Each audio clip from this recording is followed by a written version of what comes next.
ইচ্ছে না থাকা সত্ত্বেও সংসারের অনেক কাজ করে নিতে হয়। আমরা মেয়েরা হয়তো এমনই, যতই শরীর অসুস্থ হোক না কেন সংসারের কাজকর্ম না করে থাকতেই পারি না। তার উপরে যদি নিজের শখের সংসার আর নিজের হাতে গড়া সংসার হয়ে থাকে। আসসালামু আলাইকুম ভিউয়ার্স, কেমন আছেন সবাই? আজ আপনাদের সাথে খুব সুন্দর একটি ব্লগ নিয়ে হাজির হয়েছি।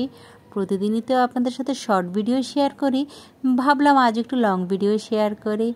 বেশ কিছুদিন ধরে আমার সংসারে বেশ কিছু কাজ পেন্ডিং ছিল, তো আজ সকাল থেকে ঘুম থেকে উঠে আমার সংসারের কাজকর্ম শুরু করে দিয়েছি। এদিক দিয়ে আমার নিজের জন্য আজ অনেক দিন পরে একটা মজার নাস্তা বানাচ্ছি।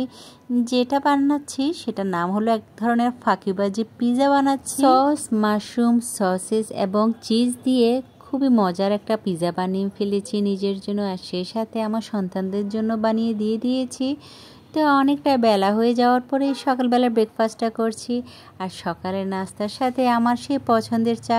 এই মজার চাটা না খেলে আমার দিনটা তো শুরুই হবে না। আর কেন জানি মাথাটা আজ সকাল থেকে একটু ঝিমঝিম করছে, ভাবলাম চা খেলে হয়তো সেই অশান্তিটাও চলে যাবে। আর এই মজাদার নাস্তাটা খেয়ে সকালবেলার দিনটা শুরু করে দিয়েছি। আর প্রতিদিনের মতো আমার সংসারের কাজকর্ম তো করবো, তার আগে আপনাদের সাথে একটা পার্সেল শেয়ার করি। বেশ কিছুদিন আগ থেকে আমি দুটো বিউটি প্রোডাক্টের অর্ডার দিয়েছিলাম, বেশ কিছুদিন আগে হাতে এসেছিল।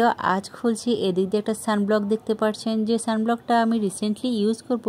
তবে এটা ইউজ করার পরে তো রিভিউটা পরে শেয়ার করব ইউজ করার পর। আর এদিকে একটি কোজিক সোপ দেখতে পাচ্ছেন, যে সোপটা আমি এর আগেও ইউজ করেছি, এত ভালো, সেজন্য আরও একটি কোজিক সোপের অর্ডার দিয়েছি। আর এখানে 3টা সোপ আছে। আর এই প্রোডাক্টগুলো ব্যবহার করার পর আপনাদের সাথে আমি পরবর্তীতে এর ওভারভিউ শেয়ার করব। তবে এটা কোনো পিআর নয়, আমি নিজে এই স্কিন প্রোডাক্টগুলো কিনেছি, নিজে ইউজ করার পর তারপরে আপনাদের সাথে এটা শেয়ার করব। এদিক দিয়ে আমার কিচেনের বেশ কিছু কাজ পেন্ডিং ছিল, যেগুলো একে একে আমি গুছিয়ে নিচ্ছি।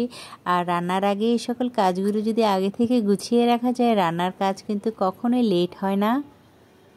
আমরা প্রতিটা গৃহিণী হয়তো এমনই, তাই না? সংসারটা তো নিজের মতো করে সাজাতে যেমন পছন্দ করি, সে সাথে সাজিয়ে গুছিয়ে সুন্দর করে যত্ন করতে রাখতেও কিন্তু আমরা বেশ পছন্দ করি।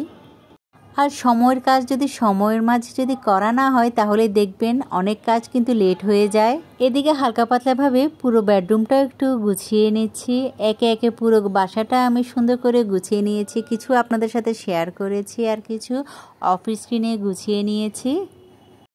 এই সকল ধুলোবালির কাজগুলো যদি একদিন পর পর করে নেওয়া হয়, তাহলে কোনো জিনিস কিন্তু সহজে নোংরা হয় না। আর এদিক দিয়ে রান্নাঘরে চলে এসেছি। দুপুরের আয়োজন ছিল মাছ দিয়ে আলু রান্না করেছি, বরবটি ভাজি করেছি, আর মাছের ডিম দিয়ে। এই হলো আমার দুপুরের আজ ছোটোখাটো একটা আয়োজন। আর সুন্দর করে প্লেটে সার্ভ করে খাবারগুলো টেবিলে আমি দিয়ে দিচ্ছি, আর পরিবারের সবাই মিলে একসাথে এই খাবারগুলো আজ খেয়ে নিচ্ছি। তো একেবারে ব্লগের শেষ পর্যায়ে চলে এসেছি। সবাই ভালো থাকবেন, আর ভালো লেগে থাকলে অবশ্যই লাইক দিতে ভুলবেন না। আল্লাহ হাফেজ, আসসালামু আলাইকুম।